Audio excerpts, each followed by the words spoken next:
Comme le Che Guevara, comme James Dean, il fait partie de ces gens qui ne vieilliront jamais parce qu'ils sont morts jeunes. Et donc j'ai eu envie de rendre hommage à ce jeune homme éternel, ce grand poète et ce grand humoriste aussi et ce grand jazzman. Un spectacle sur Boris Vian. Vous savez qu'il est mort il y a 50 ans exactement, aujourd'hui même, il y a 50 ans. Déjà? Et oui, il y a 50 ans, Boris Vian s'éteignait à l'âge de 38 ans. Passionné par l'homme et l'œuvre, Jérôme Savary a créé un spectacle autour de ce personnage et de ses chansons, La Trompinette au paradis. Ce dernier est joué ce soir au château de Brissac, dans le cadre du Festival d'Anjou.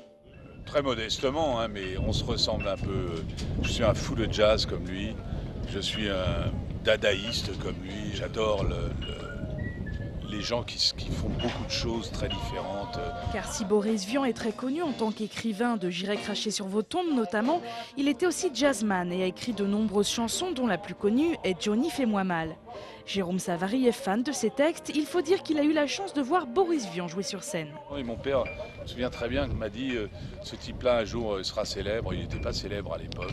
Et Boris Vian était très grand, très élégant, très british et détonnait un peu parmi tous ces jazzmen un peu ahuris.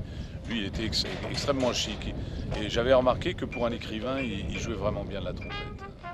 Moi, ça fait 40 ans que j'en joue et j'en joue toujours aussi bien. Ce spectacle musical, Une trompinette au paradis, sera en tournée en France et en Europe dès la mi-octobre. Jérôme Savary et sa troupe feront ainsi une centaine de dates. Je voudrais pas crever sans savoir si la lune, sous son faux air de thune, a un côté pointu, si le soleil est froid.